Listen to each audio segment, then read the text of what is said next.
Welcome to the deep dive. Today, we're exploring a pretty mind-bending idea. Mhm. What if your genes could literally remember things like democracy, empire, war, even famine and survival? It sounds like science fiction almost. Right. But researchers informally talk about something called the Grease gene. Now, obviously, it's not one single gene you find in a lab. No, not at all. Think of it more as, well, a powerful metaphor. A metaphor for how deep history, environment, all that human experience can leave a real mark on a population's DNA. Exactly. So our deep dive today isn't just about, ancient pride, though there's definitely history there. Sure. It's really about getting into the implications, Hmm. genetic adaptation, how populations resist certain diseases, how a whole national genome is shaped by diet, invasions, everything. Okay. So we're going to unpack what the studies suggest about this biological memory woven into Greek identity. That's the plan. All right, let's start with Greece itself. Obviously, cradle of Western civilization, democracy, philosophy, Olympics, all that. The foundations we all know. But it's also home to what many researchers see as one of Europe's oldest continuously inhabited gene pools. Continuously inhabited. That's the key part. Right. It is. And what's really striking, there was a major study in 2017 published in Nature. You might have seen it. Vaguely rings a bell, yeah. What did it find? It found that modern Greeks share over 90% of their genetic material with Mycenaean Greeks. Wait, 90% with the Mycenaeans? Yep. The population that ruled from about 1600 to 1100 BCE. So the people from Homer's Iliad, modern Greeks are that closely related. Genetically, yes. Very closely related. It's pretty astonishing. Astonishing is the word because, that feels counterintuitive, doesn't it? How so? Well, Greece saw so many conquests, migrations, Romans, Ottomans, Byzantines, Slavs moving in. You'd expect a much more, diluted picture. You would think so. And that's what makes this level of continuity so incredibly rare, especially for a region that was such a crossroads. So what does that imply? That the core population was just incredibly resilient? Or maybe invaders didn't mix as much as we assume? It's likely a mix of factors, but it points to this remarkable endurance. It's almost like Greek DNA acts as a kind of living fossil. A living fossil Yeah. preserving a genetic snapshot across millennia. Exactly, a snapshot of ancient Western civilization. In a way, it suggests these foundational genetic patterns can just persist despite huge external pressures. That's powerful. And this genetic resilience, it's not just history, right? It seems to connect to health, too. Absolutely. Let's pivot to that. We all know about the traditional Greek Mediterranean diet. Olive oil, legumes, fish, vegetables, famously healthy, linked to lower heart disease, longer life. Right. But scientists are now thinking, well, maybe it's not just the diet. Maybe there's a genetic component working alongside it. Interesting. So what have they found? Research has identified certain alleles, specific gene variants involved in lipid metabolism, how our bodies handle fats. And these variants, like APOA1, LPL, PPAR-gamma, you don't need to memorize the names, seem to be more common in populations from places like Crete and the Peloponnese. And these genes do what, exactly? Help process fats better.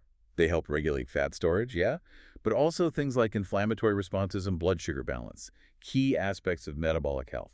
So the idea is these genes might give an extra edge complementing the healthy diet. Precisely.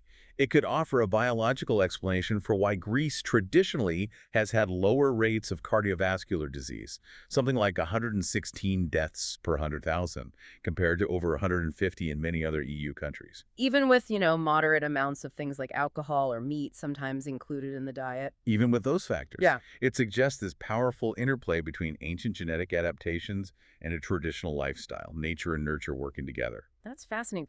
But you mentioned adaptation, and sometimes there's a flip side, right? A trade-off. There often is. Evolution doesn't aim for perfection, it aims for survival in a given environment. And sometimes what helps in one way can be a burden in another.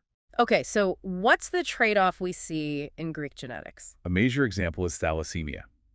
It's an inherited blood disorder, affects hemoglobin production. I've heard of it. It's quite common in Mediterranean populations. Very common in some areas, Mm. particularly southern Greece, where maybe up to 10% of people carry the beta thalassemia trait. 10%? That's high.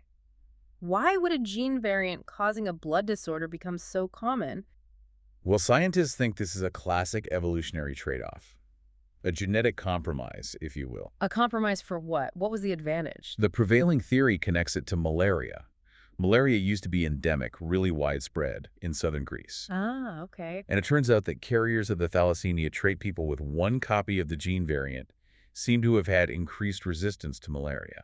So the gene variant was protective against malaria, even though having two copies causes the disease. Exactly. In an environment with deadly malaria, being a carrier was actually a survival advantage. It meant the mutation, despite its downsides, persisted and spread through the generations because it saved lives from malaria. Wow, evolution in action. But malaria isn't the threat it once was in Greece, so what's the impact today? Well, the genetic legacy remains. It creates real public health challenges now, Like what? like mandatory genetic screening for couples in certain regions to understand their risk of having a child with thalassemia major. And this naturally leads to big national conversations about prenatal testing, ethics, choices. Right. It shows how these deep historical pressures, even after the original threat, like malaria, recedes, continue to shape health and society today. It's a very direct link between ancient environmental pressures and modern lives. Okay, but this focus on genetics, especially ancient links, It, can get tricky, can it? Things can get politicized. they absolutely can. And this is where we need to be careful. Some groups in recent years have sort of latched onto this genetic research, Absolutely. using the findings, especially the Mycenaean connection, to argue that modern Greeks are somehow pure descendants of the ancients. Ah, as a form of national pride, maybe? Or something more exclusionary. It can be framed as pride, but it risks becoming nationalistic. What scientists and historians really stress is that the story is much richer and more complex than purity. Meaning there has been mixing over the centuries. Definitely. There's been significant gene flow from Slavic populations, other Balkan groups, Middle Eastern populations over millennia. This mixing hasn't erased the ancient core, but it has added to it, creating a rich, diverse Greek genome, not a pure one.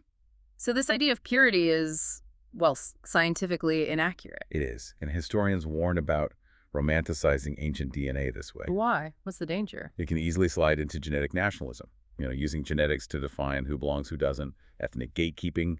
It distorts both history and science for political agendas. So the real story, the nuanced truth, is about both incredible continuity and significant change and integration, resilience and mixing. Precisely. It's a story of adaptation and dynamism, not isolation or purity. That makes sense. Now, you mentioned mixing. Oh, let's touch on a fun fact, maybe a surprising connection. Greek genes outside of Greece. Yeah, this is interesting. Significant Greek genetic influence turns up in populations in southern Italy and Sicily. Really? How did that happen? It's an echo of ancient history. Remember Magna Graecia? Great Greece, yeah. The ancient Hellenic colonies in Italy. Exactly. Places like Syracuse, Taranto, thriving Greek city-states back in the day. They left a lasting genetic footprint. How significant are we talking?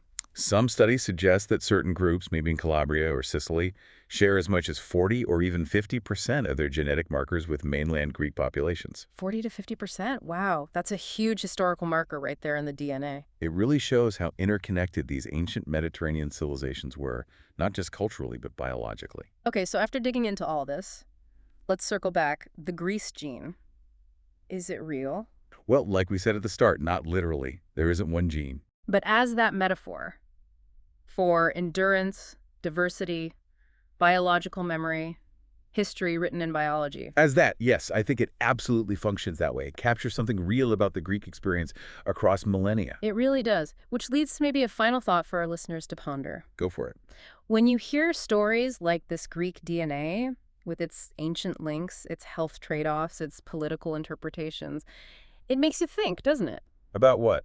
About the role genetics should play, if any, in national identity. Is this Greek DNA story fundamentally one we should view with pride? Or does it also serve as a kind of warning? A warning about how easily history, health, and politics can collide, sometimes in really uncomfortable ways. Exactly. Something to think about.